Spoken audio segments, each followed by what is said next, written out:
Bismillahirrahmanirrahim. Fa'inkilah jikalau dikatakan, maksudnya jikalau ditanya, huwa adapun dia, yang dimaksud dia orang yang sholat di atas tanah gosok atau di atas rumah gosok. Fi halatil qu'udi wal qiyami, dikala duduk dan berdiri, wasibun adalah bergosok, bifi'lihi dengan perbuatannya dia,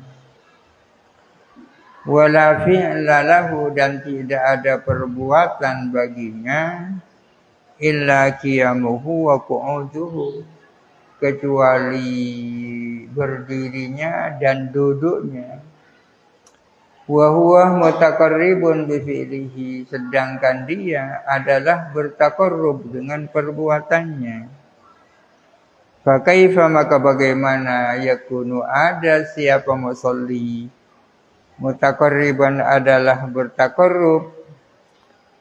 bertaqarrub bi aini ma, dengan adzatnya sesuatu, huwa yang adapun musolli, asin adalah bermaksiat bihi dengan emas.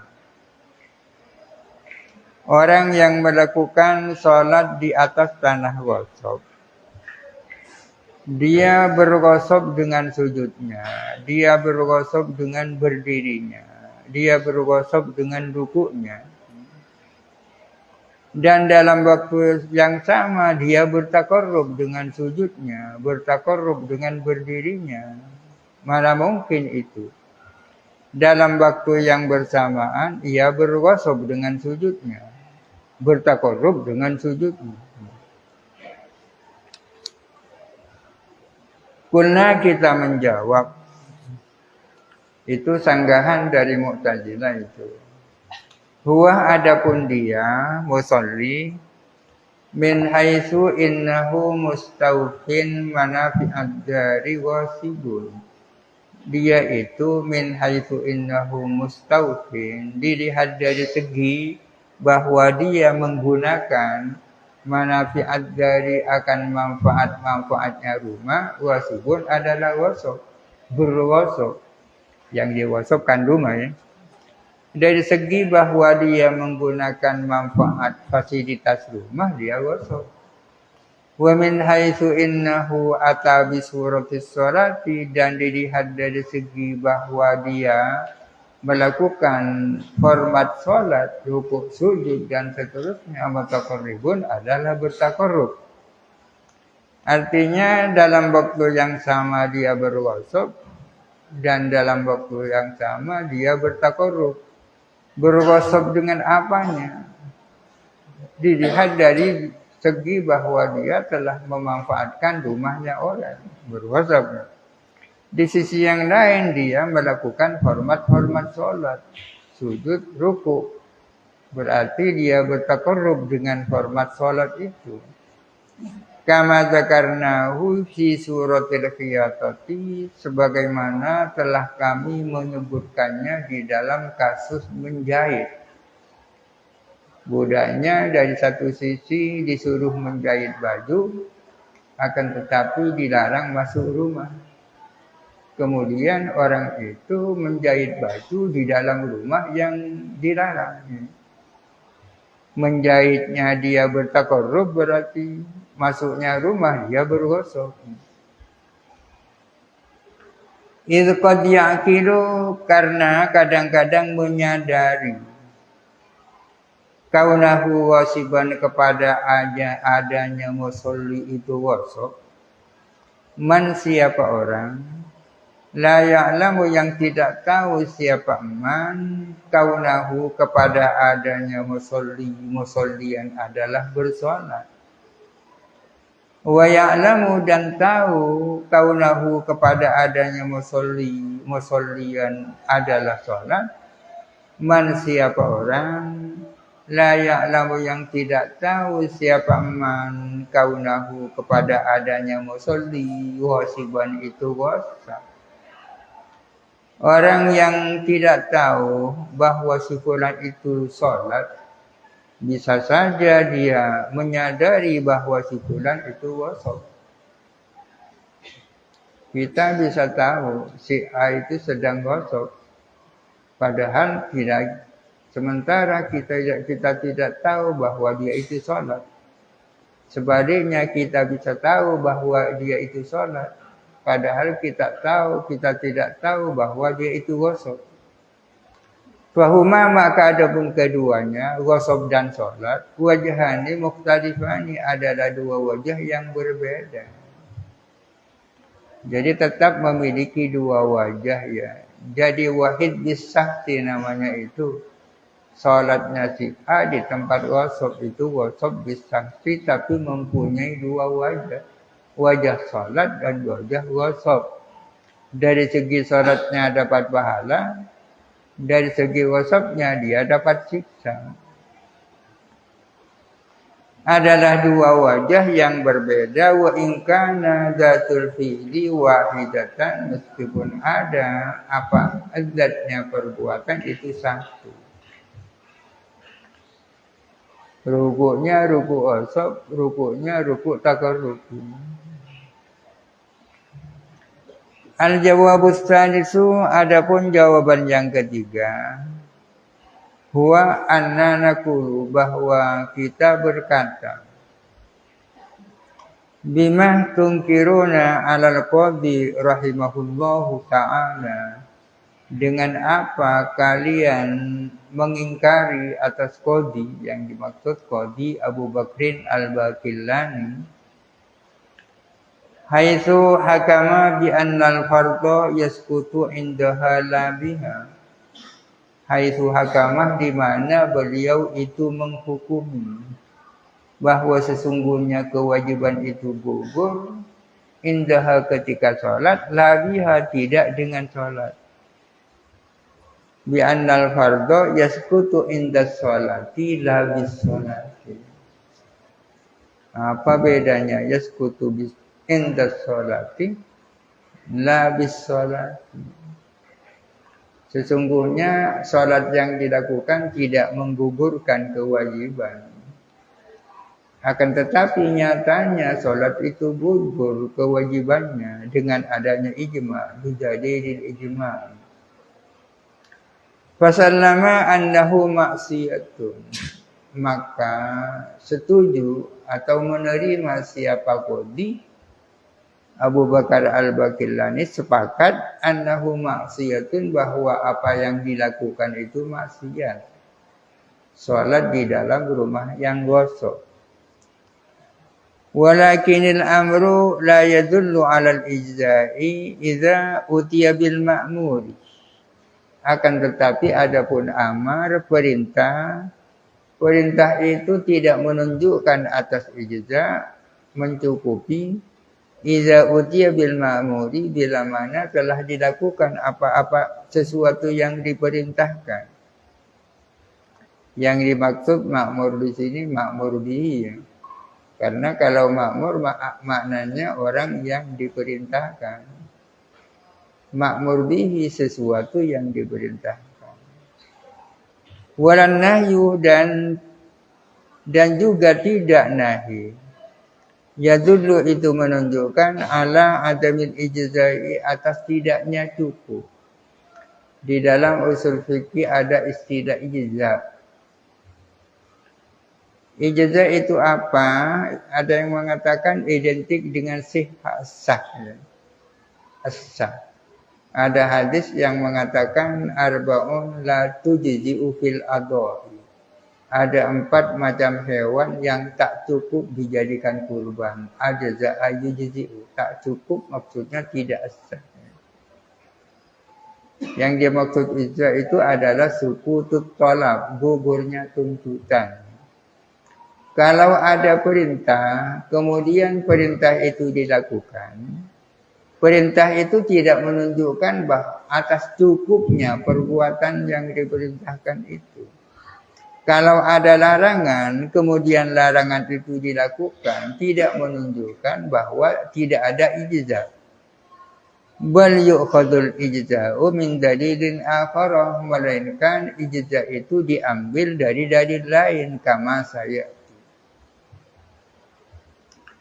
Fa in qila, jikalau ditanya, hadhil mas'alatu ijtihadiyatun aw qat'iyyatun.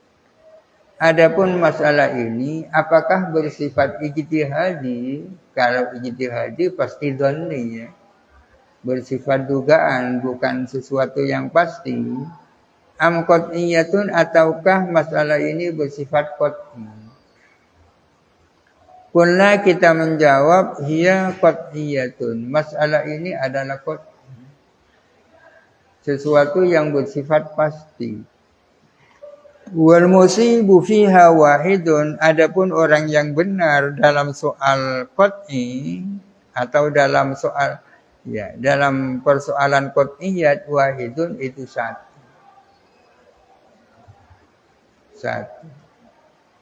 Demikian pula dalam persoalan ijtihadiyah, kebanyakan ulama mengatakan yang benar itu satu. Ikhtilaf itu kan ada kalanya dalam soal fikih, dalam soal-soal dhanniyat, fikhiyat, ada kalanya dalam soal-soal qat'iyyat seperti usuluddin. Kalau dalam soal qat'iyyat, para ulama sepakat bila mana terjadi perbedaan, yang benar itu satu. Kalau dalam soal furu', dalam soal-soal fikih, kebanyakan ulama juga mengatakan yang benar itu satu. Tapi ada yang berpendapat semuanya benar.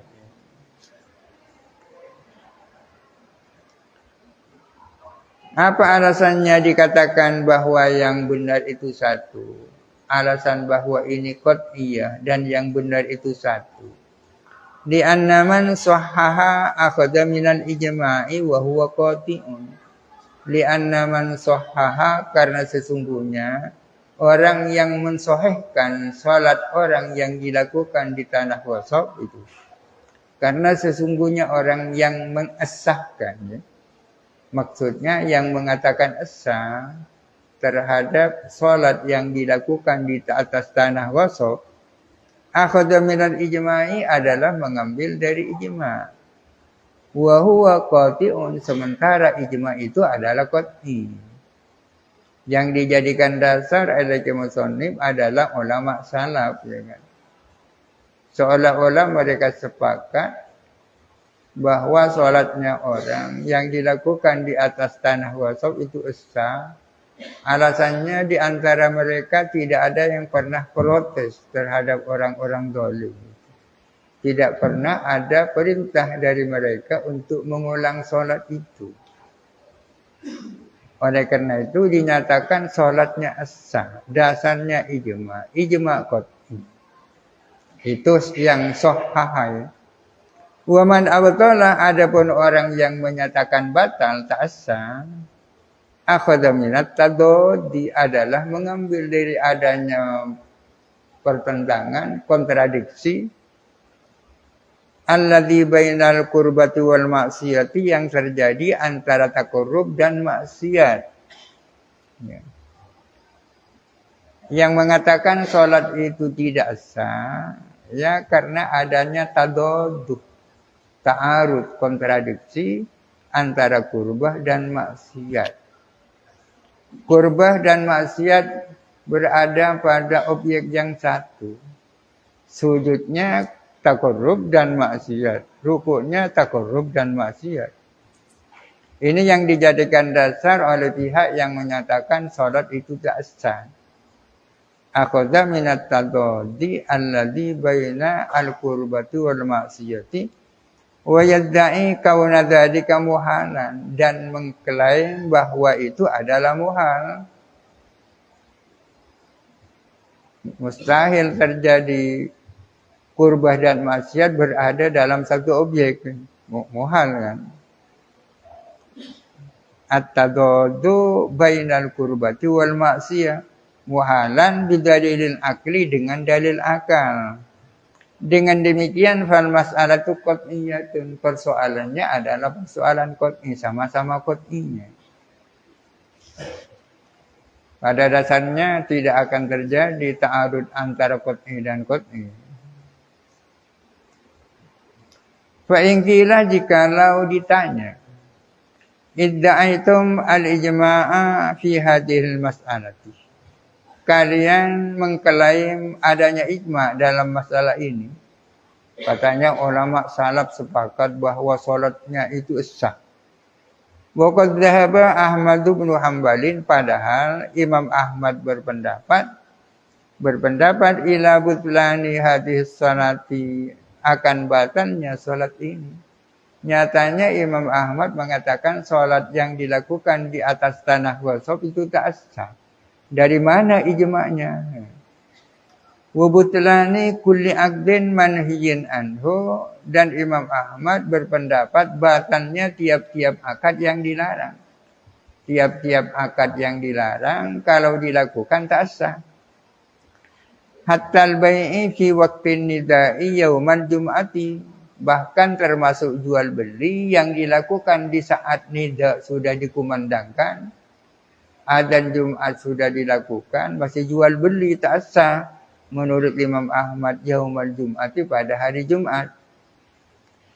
Fa kaifa tahtajjuna alaihi bil ijma'i, bagaimana mungkin kalian berhujjah atas Imam Ahmad dengan adanya ijma'? Ya. Dari mana ijma'nya itu?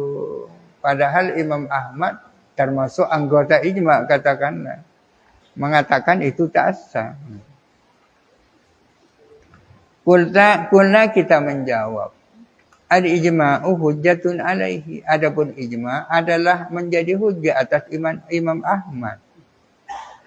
Al-ijma'u hujjatun alal Imam Ahmad.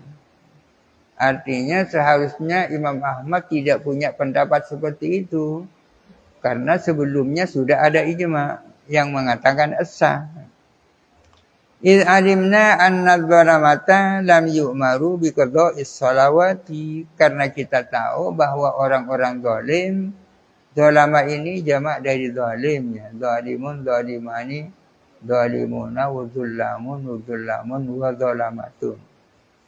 Karena kita tahu bahwa orang-orang zalim di zaman dulu tidak disuruh mengqadha salat-salat, ma'a kasrati wuqu'iha, padahal banyak terjadinya salat-salat itu.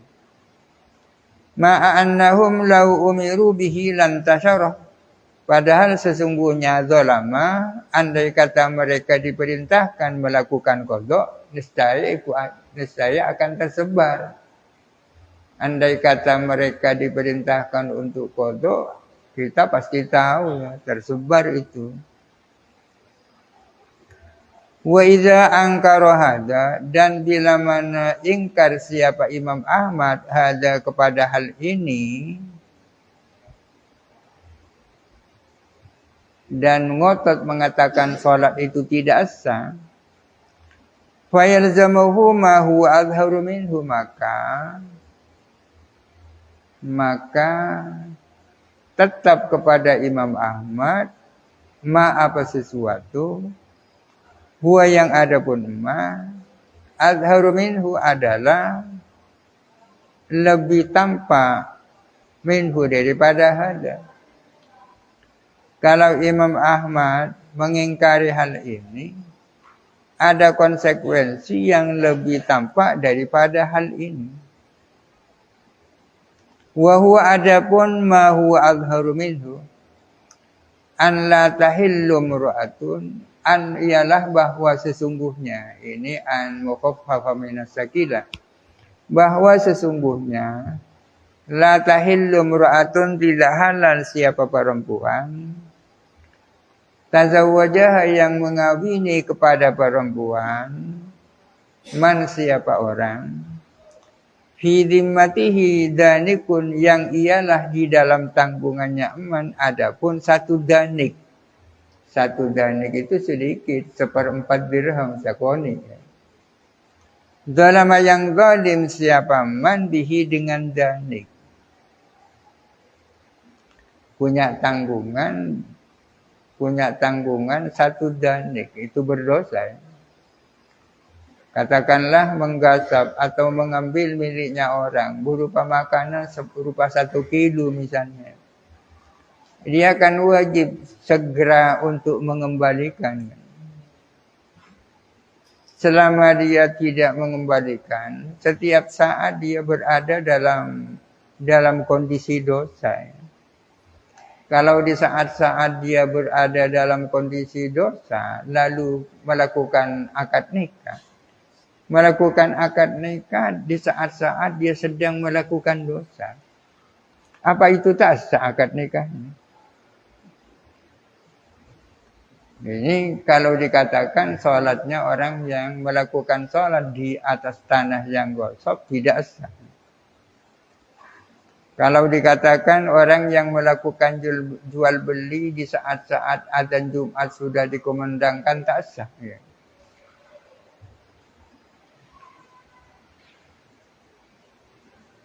Wala yasihu bai'uhu wala sholatuhu wala tasarrufatuhu. Tidak sah apa jual belinya emas, tidak sah juga sholatnya, dan tidak sah seluruh tasarrufnya, seluruh perbuatan hukumnya. Kok tidak sah sholatnya? Karena dia melakukan sholat di saat-saat berlumuran dengan dosa. Mestinya dia menggunakan seluruh waktunya untuk mengembalikan barang yang ia gosok, yang ia curi misalnya. Wa annahu la yasulu at-tahlilu biwad'i man hadhihi haluhu. Wa annahu, dan bahwa sesungguhnya la yasulu at-tahlilu, tidak terjadi apa tahlil, penghalalan, biwad'i man, dengan watinya orang, hadhihi, yang adapun ini, haluhu adalah keadaannya aman. Dengan watinya orang yang mempunyai keadaan seperti ini. Kalau orang yang punya tanggungan membayar hutang dengan penuh kezaliman itu dia menjadi muhallil, ya tidak sah posisinya sebagai muhallil. Karena dia melakukan akad nikah pada saat dia berlumuran dosa.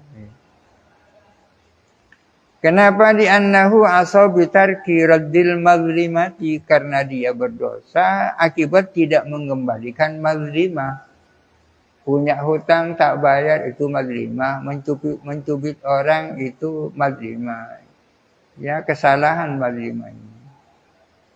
Karena dia sedang bermaksiat karena tidak mengembalikan mazlimah.